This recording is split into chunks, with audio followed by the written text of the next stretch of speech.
तो स्वागत है दोस्तों आपका हमारे चैनल यूट्यूब एक खोज में। आज का विषय वेग का भारतीय भक्ति परंपरा और मानव मूल्य के हम संपूर्ण पाठ्यक्रम को इस वीडियो में समझने का प्रयास करेंगे, जो DU first year second year सब में वेग के रूप में आपको दिया जाता है। पहले इसके सिलेबस पर यदि नज़र दौड़ाए तो वो कुछ इस प्रकार होगा, जिसमें यूनिट 1 में भारतीय भक्ति परंपरा में आपको भक्ति का अर्थ और अवधारणा को समझना है और भक्ति के विभिन्न संप्रदाय और सिद्धांत, भारत की सांस्कृतिक एकता और भक्ति का अखिल भारतीय स्वरूप। इसके बाद आपको यूनिट नंबर 2 में आपको पढ़ना है भारत के कुछ प्रमुख भक्त और उनके विचार, जिसमें से कुछ इस प्रकार के संत हैं: संत तिरुवल्लुवर, आंडाल, अक्का महादेवी, ललद्यद, मीराबाई, तुलसीदास, कबीरदास, रैदास, गुरु नानक, सूरदास, जायसी, तुकाराम, नामदेव, नरसिंह मेहता, वेमान, कुंचन, नंबियार, चैतन्य महाप्रभु, चंडीदास, सारला दास और शंकर देव। वही यूनिट 3 में आपको पढ़ना है मानव मूल्य और भक्ति में मानव मूल्य का अर्थ समझना है और चयनित भक्त कवियों की जीवन मूल्य परक कविताएं आपको समझनी है। तो दोस्तों, यहाँ हमने समझा पाठ्यक्रम को। अब इसके एक बार PYQ मैंने इसके साथ लगा दिए कि आपको कहीं भटकना ना पड़े इसके बाद कि PYQ क्या करना है क्या नहीं रहना है। आपको इनमें से 4 क्वेश्चन है, इनमें से 3 क्वेश्चन करने हैं, जिसमें से पहला क्वेश्चन जो है वो कंपलसरी रहेगा, बाकी इन तीनों में से 2 आपकी चॉइस के आधार पर किए जाएंगे। अब समझते हैं हम पहले यूनिट को। दोस्तों, अगर चैनल पर नए हैं तो चैनल को सब्सक्राइब कर दीजिए और अगर वीडियो पसंद आए तो वीडियो को लाइक ज़रूर कीजिएगा। तो चलिए शुरू करते हैं। तो दोस्तों, यूनिट 1 है आपका भारतीय भक्ति परंपरा, जिसमें पहले भक्ति का अर्थ समझते हैं, भक्ति की अवधारणा को समझते हैं। भक्ति शब्द संस्कृत के भज धातु से बना है, जिसका अर्थ होता है सेवा करना, प्रेम करना या समर्पण करना।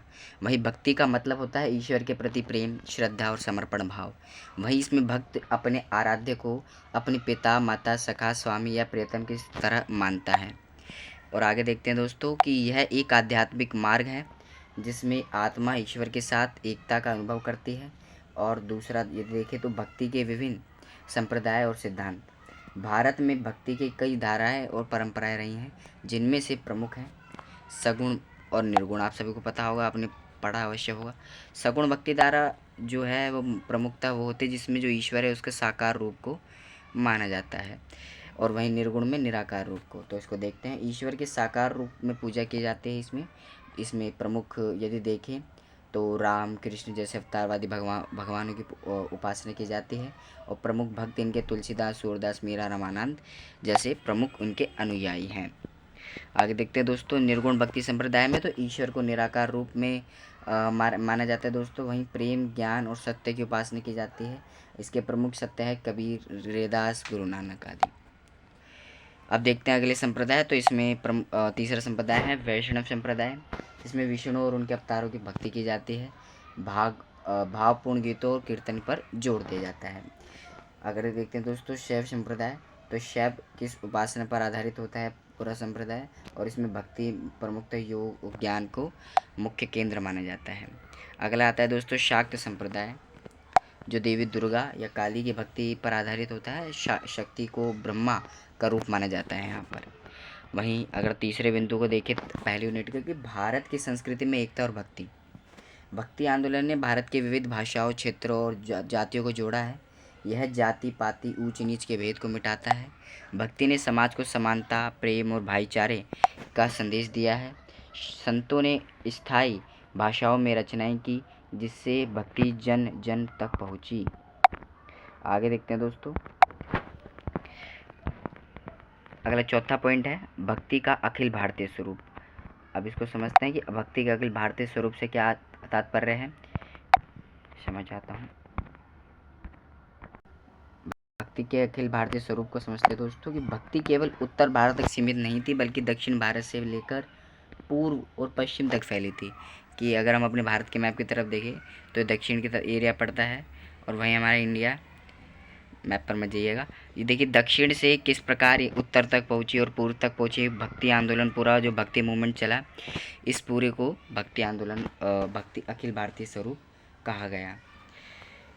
आगे देखते हैं कि दक्षिण भारत में अलवार और नयनार दो सिद्धांत है। अलवार, नयनार। अलवार वो जो विष्णु की पूजा करते थे, नयनार जो शिव भक्त थे प्रॉपर, कि नैनार संतों ने भक्ति की नींव रखी। उत्तर भारत में रामानंद, कबीर, तुलसी, सूरदास, मीरा जैसे संतों ने भक्ति का प्रचार किया। पूर्व में शंकरदेव, चैतन्य महाप्रभु और पश्चिम में नामदेव, एकनाथ जैसे संतों ने भक्ति को जन जन तक पहुंचाया। आगे देखते हैं कि इससे स्पष्ट होता है कि भक्ति एक अखिल भारतीय चेतना बन गई। भक्ति का अर्थ हमने इसमें संक्षेप में क्या क्या पढ़ा, एक बार उसको गो थ्रू कर लेते हैं। भक्ति का अर्थ समझा हमने कि ईश्वर के प्रति प्रेम या श्रद्धा भाव को रखना। प्रमुख संप्रदाय हमने देखे सगुण, निर्गुण, वैष्णव और शैव और शाक्त। सांस्कृतिक एकता को समझा हमने कि भक्ति ने भाषाई, जाति, क्षेत्र और की दीवारों को गिरा दिया। अखिल भारतीय रूप को पढ़ा हमने। भक्ति पूरे भारत में समान रूप से विकसित हुई आदि समझा। तो दोस्तों यहाँ पे हमारी पहली यूनिट हुई। अब हम दूसरी यूनिट को समझने का प्रयास करते हैं। तो दोस्तों यूनिट 2 को अब देखते हैं कि भारत के कुछ प्रमुख भक्त और उनके विचार, जिसमें से यदि देखें तो इस इकाई में हम भारत के विभिन्न क्षेत्रों के प्रमुख भक्तों और उनके आध्यात्मिक विचारों को समझेंगे। प्रमुख संत और उनके विचार को समझेंगे, जिसमें संत रविदास के पहले विचार को देख लेते हैं। दोस्तों संत रविदास जातिवाद का विरोध करते थे। इन्होंने कहा है कि मन चंगा तो कटौती में गंगा, मतलब आपके मन पर ये डिपेंड रहता है कि अगर आपका मन अच्छा है तो आप कहीं भी मात नहीं खा सकते, आप सदैव प्रसन्न रहेंगे आदि। प्रेम, समता और मानवता के पक्ष धरते हैं कि ये प्रेम और समानता और मानवता के बड़े पक्ष धरते हैं संत रविदास। तो संक्षिप्त विषय जानना आपके लिए भी इतना काफ़ी है, बाकी आप डीपली इनको ज़रूर देख लीजिएगा। बाकी कबीरदास को तो आप सभी जानते ही होंगे, और तब भी देख लेते हैं कि निर्गुण भक्ति मार्ग के प्रतिनिधि रहे हैं। और यदि देखें तो ब्रह्मा को निराकार माना है इन्होंने कि ब्रह्म का कोई आकार नहीं है। उनकी वाणी दोहों में है, जैसे इन्होंने कहा है कि कबीरा खड़ा बाजार में, मांगे सबकी खैर, ना काहू से दोस्ती ना काहू से बैर। तो इससे ये पता चलता है कि मतलब जीवन में किसी से कोई बैर मत रखिए, सबसे प्रेम वगैरह रखिए, कोई दिक्कत की बात नहीं है। धर्म की आड़ में पाखंड का विरोध करा है इन्होंने। पाखंड, जात पात आदि जैसों को मतलब इन्होंने विरोध किया है। ऐसे कहा जाता है ना कि जो हरि को भजे सो हरि का होए, जात पात को पूछे नहीं कोई, जो हरि को भजे सो हरि का होए आदि। इन्होंने कुछ कोटेशन दी, आप इनकी कुछ कोटेशन जरूर पढ़ लीजिएगा, कबीरदास का आने का पूरा चांस है। आगे देखते हैं कि मीराबाई कृष्ण भक्ति की महान साधिका रही हैं।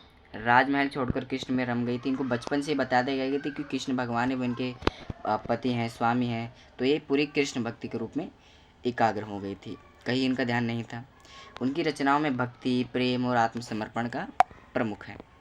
तुलसीदास को देखते हैं दोस्तों कि राम के परम भक्त रहे हैं। रामचरितमानस जिन्होंने लिखा बहुत बड़ा महाकाव्य, जैसे महान ग्रंथ की रचना की इन्होंने। सगुण भक्ति परंपरा के समर्थक रहे। अगले सूरदास को देखते हैं दोस्तों कि श्री कृष्ण की बाल लीला को सुंदर वर्णन करा इन्होंने। सूर सागर में या सूर ग्रंथावली आदि में उन्होंने श्री कृष्ण का बाल मनोविज्ञान, मतलब बाल उनकी स्थिति दर्शाई कि बालकपन में वो किस प्रकार के थे श्री कृष्ण। गुरु नानक सिख धर्म के प्रवर्तक हैं। एक ईश्वर की भक्ति, सेवा और परिश्रम का संदेश देते हैं। जाति भेद, आडंबर और दिखावे का विरोध करते हैं, बिल्कुल कबीरदास की तरह की जाति पाति नहीं मानते हैं। ईश्वर का निराकार रूप देखते हैं ये आदि। नामदेव जी को देखते हैं कि नामदेव महाराष्ट्र के संत, सगुण भक्ति के अनुयायी, मराठी भाषा में भक्ति रचनाएं। चैतन्य महाप्रभु कृष्ण भक्ति के महान प्रचारक रहे। प्रेम और कीर्तन के माध्यम से भक्ति का विस्तार किया। अगले हैं संत तुकाराम, महाराष्ट्र के प्रमुख संत रहे। अभंग रचनाओं के लिए प्रसिद्ध, भक्ति और सामाजिक समानता पर जोर दिया इन्होंने। अगले 10वें आते हैं दोस्तों कि अन्य संत जैसे शंकरदेव, जायसी, रेदास, अक्का महादेवी, ललित, ललेश्वरी, सारसा, सभी ने अपने अपने क्षेत्र में भक्ति के माध्यम से समाज को नई दिशा दी है आदि। इनकी संक्षेप में देखें दोस्तों कि कबीर निर्गुण ब्रह्मा धर्म के पाखंड का विरोध। तुलसीदास राम भक्ति मर्यादा पुरुषोत्तम का आदर्श। सूरदास ने कृष्ण लीला का वर्णन किया है। मीरा ने कृष्ण प्रेम में आत्मसमर्पण। गुरु नानक ने एक ईश्वर सेवा सच्चाई। वहीं रविदास ने समता और सामाजिक न्याय, और नामदेव ने मराठी भक्ति साहित्य सगुण। आशा है कि आप पहली दूसरी यूनिट को अच्छे समझ पाएंगे होंगे दोस्तों। अब तीसरी यूनिट को समझने की कोशिश करते हैं। तो दोस्तों अब यूनिट 3 को देखते हैं, जिसमें आपको मानव मूल्य और भक्ति को पढ़ना है। जिसमें मानव मूल्य का अर्थ समझते हैं पहले कि मानव मूल्य मतलब ह्यूमन वैल्यूज़ वे नैतिक सिद्धांत और आचार हैं जो मनुष्य को एक अच्छा, संवेदनशील और जिम्मेदार व्यक्ति बनाते हैं। ये मूल्य समाज में सद्भाव, प्रेम और न्याय स्थापित करने में मदद करते हैं। आगे देखते हैं दोस्तों, मानव मूल्य में मुख्य क्या है, जैसे प्रेम। हर मानव में प्रेम तो अवश्य विद्यमान रहता है जो एक उसकी नैतिकता को दर्शाता है। सभी के प्रति उसका प्रेम आचरण, सेवा, करुणा, सहनशीलता, सत्य और अहिंसा, साथ ही साथ इसके ईमानदारी और त्याग भी। आगे देखते हैं दोस्तों कि ये सभी मूल्य किसी धर्म, जाति या भाषा से बने नहीं हैं, बल्कि सार्वभौमिक होते हैं, मतलब यूनिवर्सल होते हैं। भक्ति और मानव मूल्य का संबंध अगर देखें तो भक्ति केवल पूजा पाठ या मंदिर जाने तक सीमित नहीं है। हम सोचते हैं कि भक्ति का अर्थ केवल यही है कि मंदिर जाना, मंदिर से आना, टीका वगैरह लगवाना, पूजा करना, कीर्तन करना, ये केवल यहीं तक सीमित नहीं। भक्ति अपने आप में ही कई सारी चीज़ें लिए विद्यमान हैं। जैसे ईश्वर से प्रेम करके उसके बनाए सभी जीवों से प्रेम करना भी एक भक्ति है। भक्ति के माध्यम से मानव मूल्य कैसे प्रकट करें होते हैं, देखते हैं।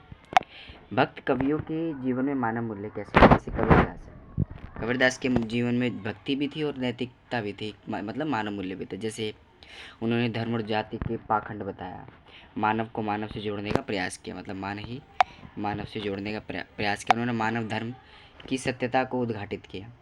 उनका दोहा है एक, पोथी पढ़ पढ़ जग मुआ, पंडित भयानक होए, ढाई आखर प्रेम का, पढ़े सो पंडित होए। यह दोहे प्रमुखता प्रेम और सरलता को सर्वोपरि मानता है। जैसे इनके बाद अगर देखें तो मीराबाई, जिन्होंने कृष्ण प्रेम में आत्मसमर्पण, उन्होंने सामाजिक बंधनों की परवाह नहीं की। उनका पद एक है, जैसे पायो जी मैंने राम रतन धन पायो। भक्ति में त्याग, प्रेम और साहस इन्होंने अपनी कविताओं में दर्शाया है। अगले हैं गुरु नानक, जिन्होंने एक ओमकार, मतलब वो एक ही ईश्वर है, एक ही ओम है, इसका संदेश दिया इन्होंने, मतलब एक ही ईश्वर का संदेश दिया। सेवा भाव और मेहनत पर बल दिया इन्होंने। उनका विचार है एक, नानक नाम चढ़दी कला, तेरे भाणे सरबत दा भला। सबके कल्याण की भावना को इन्होंने दर्शाया है। अगले आते हैं दोस्तों तुलसीदास जी, जिन्होंने अपनी रचना रामचरितमानस में मर्यादा पुरुषोत्तम राम को आदर्श चित्रित किया और जीवन में धर्म, सत्य और करुणा को महत्व दिया। इनके चौपाई है, देखिए कि परम हित सरिस धर्म नहीं भाई, पर पीड़ा सम नहीं अधमाई। दूसरों की भलाई ही सबसे बड़ा धर्म होता है। संत रविदास क्या कहते हैं, भक्ति और समता के प्रचारक, जाति व्यवस्था के विरोधक रहे। इनका एक दोहा है, मन चंगा तो कटौती में गंगा, आत्मा की पवित्रता ही सबसे महत्वपूर्ण है। आगे देखते हैं कि भक्ति से जीवन में क्या परिवर्तन आता है। स्वार्थ की जगह सेवा आ जाती है। कहीं अगर हम हमारे जीवन में स्वार्थी होते हैं तो उसका स्थान, स्वार्थ का स्थान कहीं ना कहीं सेवा ले लेती है। घृणा की जगह प्रेम आ जाती है। हम घृणा, आप देखेंगे यदि हमारे जीवन में भक्ति बढ़ जाती है तो हम दूसरों के प्रति घृणा भाव को कम करते हैं, उनके प्रति प्रेम को बढ़ा लेते हैं। अहंकार की जगह विनम्र हो जाते हैं हम। भेदभाव की जगह समानता को बढ़ावा देते हैं। अभी हमने पढ़ा पूरा, इसके कंक्लूजन को देख लेते हैं दोस्तों, इसके निष्कर्ष को समझ लेते हैं कि भक्ति केवल ईश्वर की आराधना नहीं, बल्कि मानवता की सेवा है। सच्चे भक्त वही हैं जो अपने आचरण से मानव मूल्य को जीते हैं। भक्त कवियों ने अपनी जीवन, वाणी और कार्य से हमें सिखाया है ईश्वर की सच्ची और भक्ति वही है जहाँ मानवता की रक्षा अर्थात डींग है। तो दोस्तों, यहाँ हमने समझा भारतीय भक्ति परंपरा और मानव मूल्य, जिसमें हमने यूनिट 1, 2, 3 को अच्छे से समझने की प्रयास किया। जितना मतलब एग्ज़ाम ओरिएंटेड था, मैंने वो समझाने का पूरा प्रयास किया है। आशा है कि आपको ज़रूर समझ आया होगा। अगर आप चैनल पर नए हैं तो दोबारा कहता हूँ, आप दोबारा सब्सक्राइब कर दीजिए। और बाकी अगर वीडियो पसंद आए तो वीडियो को लाइक ज़रूर कीजिएगा। बाकी ये जो PDF है इसकी आपको नीचे डिस्क्रिप्शन में टेलीग्राम लिंक मिलेगा, वहाँ से ज्वाइन करके वीडियो PDF ज़रूर डाउनलोड कीजिएगा। इसी के साथ पुनः आप सभी को धन्यवाद दोस्तों।